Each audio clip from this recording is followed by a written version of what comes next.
Hello friends, आज की इस वीडियो में हम एक्सेल की वीडियो अपलोड होने जा रही है। तो सबसे पहले आप लोग क्या करोगे कि एक्सेल क्या है, एक्सेल के बारे में जानेंगे हम लोग। तो एक्सेल की फुल फॉर्म सबसे पहले होती है माइक्रोसॉफ्ट एक्सेल। इसको कहते हैं माइक्रोसॉफ्ट एक्सेल। एमएस एक्सेल के नाम से भी जाना जाता है। एक्सेल के नाम से हम सर्च करते हैं। जैसे विंडो बार पे भी आप एक्सेल टाइप करोगे तो एक्सेल का सॉफ्टवेयर ओपन हो जाएगा। देन एस्केप बटन प्रेस कर देना। ठीक है, अब हमारे पास ये देखो, home tab, insert, layout, formula, data, review, ये सारे क्या है, आपके टैब है। ठीक है, आप सबको नॉर्मल दिख रहा है कि ये सारे टैब है।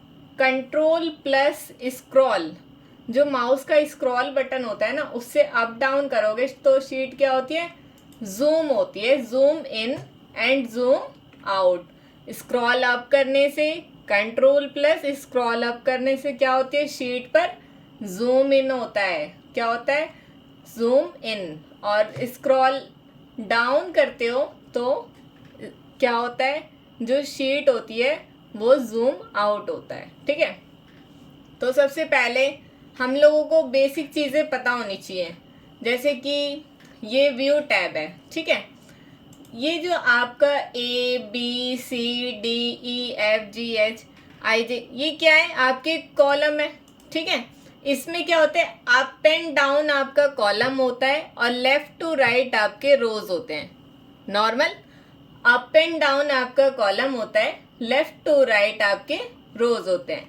ठीक है, तो इनको आप कैसे, इनको क्या कहते हैं, इनको कंपलसरी क्यों ऑन रखते हैं, तो ये चीज़ें कहाँ से ऑन होती हैं वो आपको पता होना चाहिए। क्यों, बाय द वे आप एक्सेल का सॉफ्टवेयर ओपन करते हो और आपके पास हेडिंग ऑफ हो तो आपको पता नहीं है कहाँ से ऑन करना है। तो ये आपको मैं बताती हूँ। सबसे पहले हम बेसिक चीज़ों के बारे में आज की इस वीडियो में जो अपलोड होगा वो बेसिक, नॉर्मल बेसिक चीज़ें हम एक्सेल के बारे में जानेंगे। तो ये होता है व्यू टैब, जैसे home tab, insert tab, layout tab, formula, data, review, view, ये सारे क्या है, टैब्स हैं आपके। तो ये व्यू टैब ओपन करते हो, इसमें ना जो शो का एरिया होता है, देन एक जूम का एरिया, तो ये आपको दिख रहा है, ये जूम का एरिया होता है। क्या होता है, एरिया वाइज काम होता है इसमें। तो सबसे पहले हम 100% क्यों करते हैं शीट को, हम एक 100% हमारा नॉर्मल साइज होता है। जैसे कि आप वर्ड की फाइल में 100% करते हो डॉक्यूमेंट फाइल को, ऐसे ही हम जो एक्सेल की शीट है उसको हम नॉर्मल साइज देते हैं 100% के अकॉर्डिंग।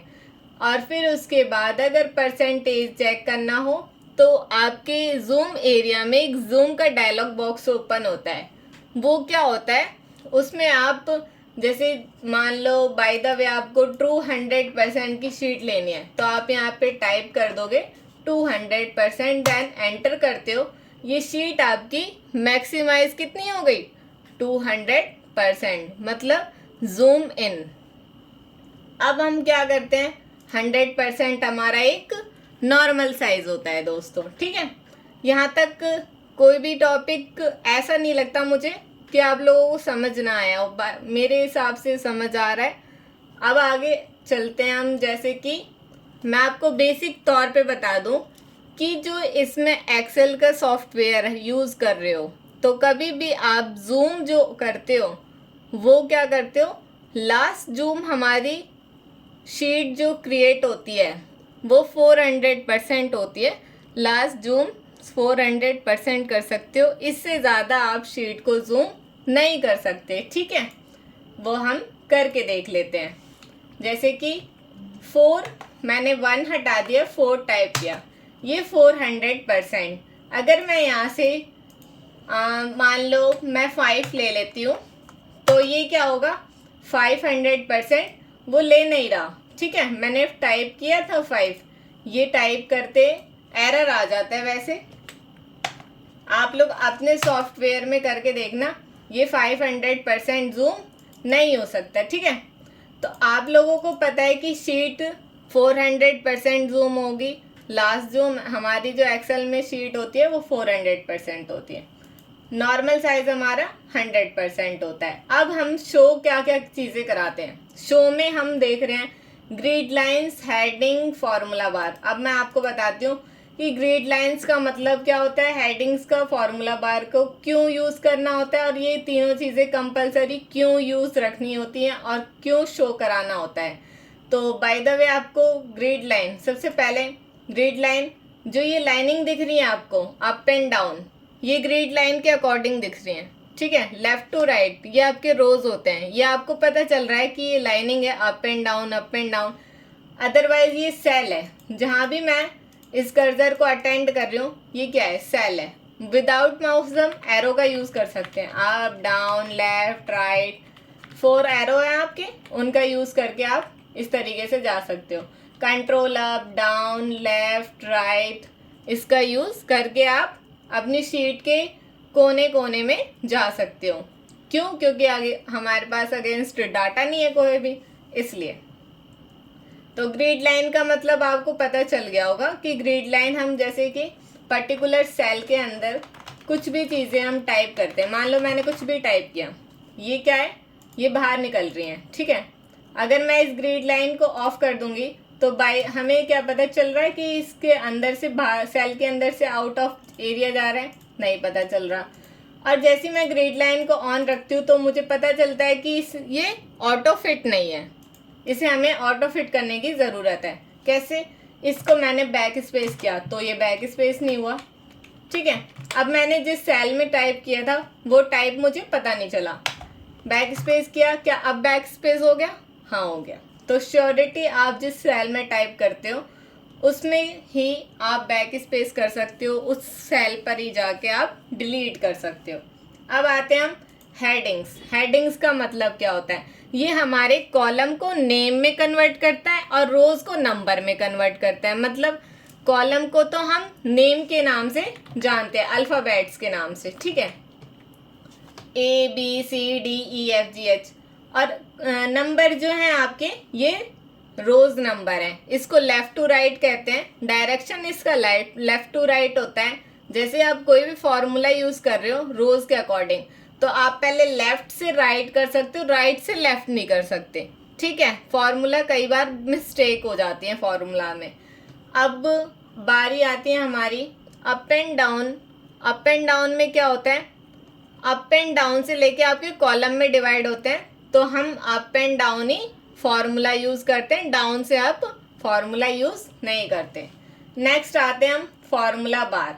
अब फॉर्मूला बार क्या होता है दोस्तों, वो पता करते हैं। सबसे पहले हमने ये सेल लिया, ठीक है, इसमें मान लो मैंने नेम टाइप किया, जैसे कि हम अपने इंस्टीट्यूट का ही नेम टाइप कर लेते हैं, डिस्कवरी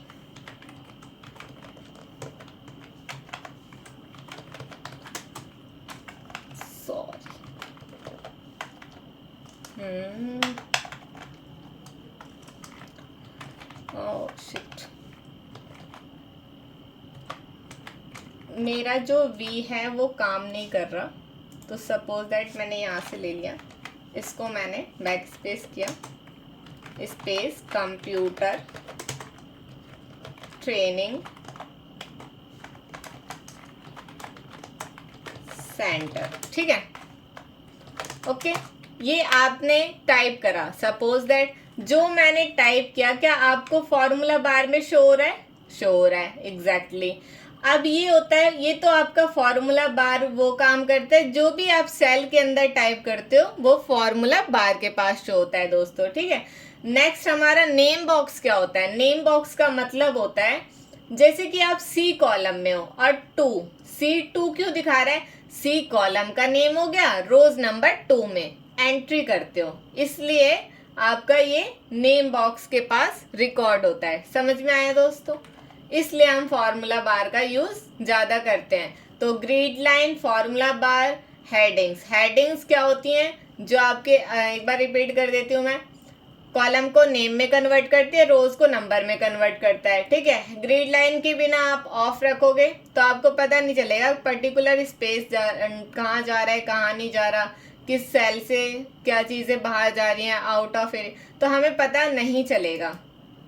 ठीक है, इसलिए हम क्या करते हैं, ये काम करते हैं। अब फॉर्मूला बार, रही बात आप सेल में टाइप करते हो, सपोज दैट इसको मैं इस तरीके से भी यूज कर सकती हूँ। अगर मैंने यहाँ पर लोअर का फॉर्मूला लगाया, मैंने लोअर का फॉर्मूला टाइप किया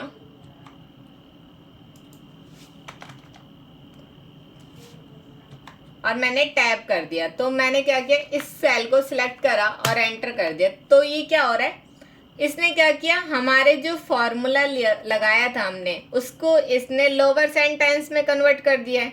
ठीक है, तो आपको यहाँ पर तो क्या दिख रहा है, रिजल्ट दिख रहा है, और फॉर्मूला बार पे क्या शो हो रहा है दोस्तों, लोअर का फॉर्मूला। मीन्स आपको फॉर्मूला बार इसके लिए भी यूज करते हैं। आपको यहाँ पर दिख रहा है लोअर का केस जो हमने अप्लाई किया, और ये हमारा डाटा टाइप किया हुआ था, यहाँ पर आपका ये रिजल्ट हो गया। इसलिए हम फॉर्मूला बार का भी यूज करते हैं। और F2 बटन से चेक करते हैं कि हमने क्या क्या चीज़ें इसमें ली हैं।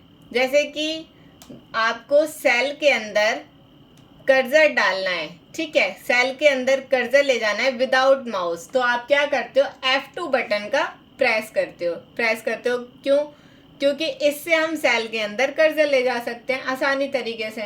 ठीक है, एंटर करते हो और एक आपका टैब होता है, टैब से आप क्या होती है, पोजीशन चेंज होती है। जैसे राइट एरो से पोजीशन चेंज करते हो और लेफ्ट एरो से बैक आते हो। इस तरीके से हम टाइप करते हैं, टैब का यूज़ करते हो एक पोजीशन से दूसरी पोजीशन पे जाने के लिए। ठीक है, इतना समझ में आया। अब हम यहाँ पर नॉर्मल चीज़ें आपको मैं बताती हूँ कि फाइल को सेव वगैरह कैसे करते हैं। ठीक है, तो आप लोगों देखो, आज हम बिल्कुल बेसिक तौर पे कर रहे हैं। नेक्स्ट वीडियो में आपकी होम टैब की वीडियो डलेंगी, उसके लिए आप रेडी रहना। सो अगर आप जो भी गाइस मेरी वीडियो देख रहे हो तो प्लीज़ अपनी जो ये वीडियो देख रहे हो उस वीडियो को आप पूरा कंटिन्यू करो प्रोसेस, तो जाके आपको एक्सेल की वीडियो के बारे में समझ में आएगा। इसमें एक्सेल भी होता है, एडवांस एक्सेल भी होता है, जो हम रिपोर्ट्स डैशबोर्ड पे काम करते हैं, चार्ट वगैरह, वी लुकअप, बैच लुकअप, ये आपके एडवांस एक्सेल में फॉर्मूले भी यूज़ होते हैं बहुत सारे। तो मैं उम्मीद करती हूँ आप सभी लोगों से कि आप लोग मेरी वीडियो को ऐसे ही चैनल को सब्सक्राइब करते रहें और लाइक्स करते रहें। तो मेरा क्या होगा कि इसमें मैं आपकी सहायता से अपनी वीडियो को और भी ज़्यादा अपलोड करती रहूँगी और मेरे चैनल को ऐसे ही बनाए रखें। सो गाइज, आज मैं आपको अभी सेव करना बता देती हूँ इस फाइल को, या फिर अभी हमने कोई डाटा नहीं बनाया तो हम नेक्स्ट वीडियो में, अब से कल की वीडियो में होम टैब स्टार्ट करते हैं। और सो ये अभी आप लोगों को मैंने बेसिक तौर पे ये सारी चीज़ें बताई हैं। ठीक है, थैंक यू दोस्तों आज की इस वीडियो के लिए।